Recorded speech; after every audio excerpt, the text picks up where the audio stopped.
سنی مدنی مجلس international Islamic YouTube channel پیش خدمت ہے نعت شریف بیانات اور وظائف۔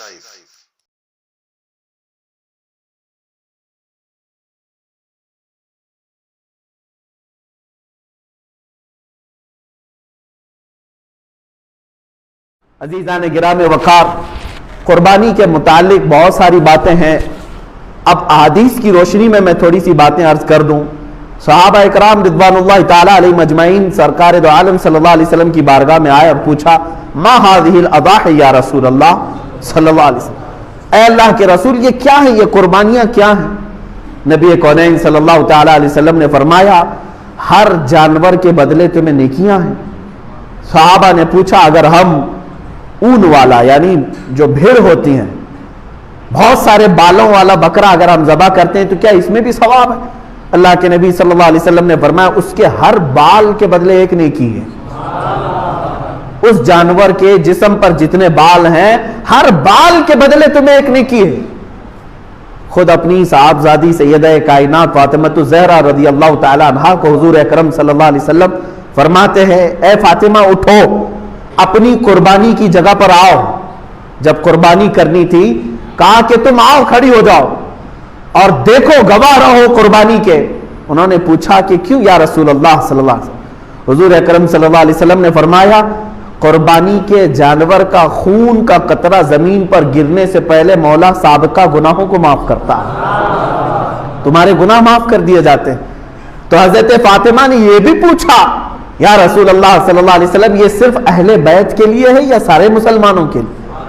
رسول کریم صلی اللہ علیہ وسلم نے فرمایا فاطمہ میرے گھر والوں کے لیے خاص ہے اور تمام مومنین کے لیے عام ہے، سب کے لیے ثواب ہے کہ تم اپنے جانور کو ذبح کر رہے ہو تو پھر اس کے خون کے قطرے زمین پر گرنے سے پہلے تمہارے سابقہ گناہ بخش دیے جاتے ہیں۔ اب قرآن کی آیت کی طرف بھی اگر آپ آؤ، 17ویں پارے میں سورۃ الحج میں اللہ تعالیٰ فرماتا ہے لَن يَنَالَ اللَّهَ لُحُومُهَا وَلَا دِمَاؤُهَا، تمہارا گوشت اور تمہارا خون اللہ تک نہیں پہنچتا ہے، یہ گوشت اور خون نہیں پہنچ رہا ہے، وَلَٰكِن يَنَالُهُ التَّقْوَىٰ مِنْكُمْ، بلکہ اس کے ذبح کرنے کے وقت جو تمہارے دلوں کی نیت ہے وہ اللہ کو معلوم ہے، اسی پر تمہیں اجر و ثواب ہے۔ تم کس لیے کاٹ رہے ہو؟ گوشت کھانے کے لیے کاٹ رہے ہو یا اللہ کا تقرب حاصل کرنے کے لیے، اللہ کا قرب حاصل کرنے کے لیے؟ آپ سوچتے ہوں گے ایک جانور کو ذبح کر کے اللہ کا قرب کیسے حاصل ہوتا ہے، کیسے اس کے قریب ہوتا ہے آدمی ایک جانور کو کاٹنے؟ میرے عزیزو یہ بھی میرے رب کا احسان ہے۔ کیا ہے جانتے ہیں؟ در حقیقت قربانی تو اپنی جان کی ہونی چاہیے تھی۔ اللہ تبارک و تعالیٰ چاہتا تو تم سے یہ فرماتا جیسے حضرت ابراہیم علیہ السلام سے مانگا اس نے، اللہ تبارک و تعالیٰ نے فرمایا کہ اے ابراہیم اپنے بیٹے کو ذبح کرو۔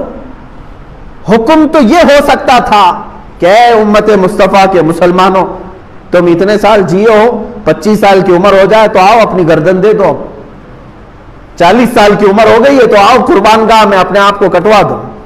کہیں یہ حکم نہیں فرمایا، بلکہ حقیقی قربانی جو ہے وہ اپنی جان کی تھی۔ اللہ تبارک و تعالیٰ نے جیسے اپنے نبی کے لیے دمبا بھیجا جنت سے، وہ تو صرف ان کا امتحان تھا، اسماعیل علیہ السلام کو کاٹا تو نہیں گیا، ان کے بدلے میں بکرا کاٹا گیا۔ تو رب تبارک و تعالیٰ نے فرمایا اب امت مصطفیٰ کے لیے بھی بلکہ تمام مومنین کے لیے بھی یہی حکم ہوگا کہ تم کاٹو گے اپنی طرف سے کوئی بکرا یا جانور، لیکن مولا تعالیٰ کی طرف سے تمہاری خود کی قربانی سمجھی جائے گی، تم نے خود قربان کیا ہے۔ اور یہ تصور کب آتا ہے جانتے ہیں آپ؟ قربانی کا جو اصل مفہوم ہے، ظاہر سی بات ہے اب کے زمانے میں یہ تھوڑا سا مشکل ہے۔ جیسے ہم حصوں والی قربانی لیتے ہیں، ہمارا بیل کہاں کٹا ہم کو پتہ ہی نہیں چلتا ہے۔ اصل جو قربانی ہوتی تھی وہ ہمارے اپنے پالے ہوئے جانوروں کی ہوتی، یا ذبح کرنے سے چند دن پہلے لائے جاتے تھے۔ اور اس کے آداب میں یہی ہے کہ اگر تم قربانی کا کوئی جانور لائے ہو تو اسے اچھا کھلاؤ پلاؤ اور اس کو سجا کر کے رکھو، اس سے محبت کرو۔ حتیٰ کہ بہت سارے ایسے بزرگ ہیں جنہوں نے یہ بھی فرمایا کہ اسے نہلاؤ دھلاؤ، تمام جانوروں سے اسے الگ کچھ نشانی ڈال کر کے رکھو۔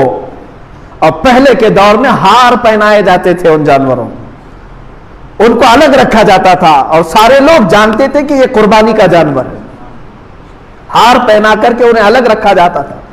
اسی سے قلادہ ہے، جیسے عرب میں بھی حج کے لیے جب صحابہ آتے تھے تو ہار پہنا کر کے جانوروں کو قربان گاہ لاتے تھے مینا میں۔ ان جانوروں کے ساتھ یہ سلوک کیوں کرایا گیا؟ انہیں صبح شام دوپہر ان کے کھانے پانی کو دیکھو، ان کے اوپر تم ہاتھ پھراؤ۔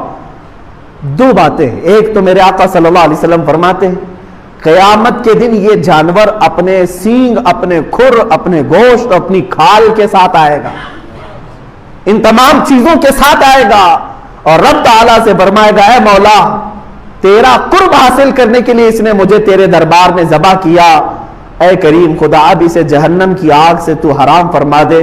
مولا اس جانور کی اس بات پر تم پر سے جہنم کی دوزخ کی آگ کو حرام فرما دیتا ہے۔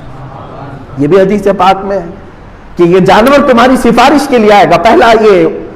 دوسری بات یہ ہے کہ جب تم پالتے ہو، اسے پانی پلایا، اسے کھانا کھلایا، اسے سجایا، اسے ہار پہنایا، اور ظاہر سی بات ہے جب کسی سے محبت ہوتی ہے تو اس پر چھری چلانا معمولی بات نہیں ہے۔ اب یہی چیز دیکھی جاتی ہے ذی الحجہ کی 10ویں کو یا 11ویں کو یا 12ویں کو اپنے ہاتھ سے کھلائے ہوئے جانور کو، اپنے ہاتھ سے پلائے ہوئے جانور کو، اپنے ہاتھ سے اسے پھول پہنائے تھے، نہلائے دھلائے تھے، جب چھری چلا رہے ہو تو در حقیقت تم اپنی خواہشات پر چھری پھرا رہے ہو، اور یہی رب تعالیٰ کی بارگاہ میں قبول ہے کہ تمہارا تقوی دیکھا جائے گا۔ اللہ قرآن میں فرماتا ہے لن تنالوا البر حتى تنفقوا مما تحبون، اس وقت تک تم بڑی کامیابی نہیں حاصل کر سکتے جب تک اپنی محبوب چیز کو اللہ کی بارگاہ میں قربان نہیں کرتے، اپنی پسندیدہ چیز کو جب تک قربان نہیں کرتے۔ اسی لیے جانوروں کے ساتھ انسیت ہونا چاہیے۔ آج کے حالات میں میں یہ سب کے اوپر پابندی نہیں کہہ رہا ہوں، لاگو نہیں کر رہا ہوں، میں تو اس کی حکمتیں بتا رہا ہوں۔ جس کے لیے ممکن ہے وہ کرے، اور جس کے لیے ممکن نہیں ہے ظاہر سی بات ہے وہ دور دراز میں بھی قربانیاں کرتے ہیں، وہ جائز ہے۔ مثال کے طور پر یہاں بیٹھ کر کے اگر کوئی مکہ مکرمہ میں قربانی کا اپنے کسی وکیل کو بنایا ہے، وہاں اگر اس نے قربانی کیا تو تمہاری قربانی ہو جائے گی۔ آپ امریکہ میں کریں، انگلینڈ میں کریں، پوری دنیا کی کسی بھی میدان میں کریں، ان دنوں میں اگر قربانی کیا آپ کی جانب سے تو قربانی ہو جاتی ہے، لیکن جو حکمتیں ہیں وہ اپنے پالے ہوئے جانور کے ساتھ اس کی زیادہ ہے، کیونکہ اس وقت آپ کی خواہشات کو آپ ذبح کر رہے ہیں۔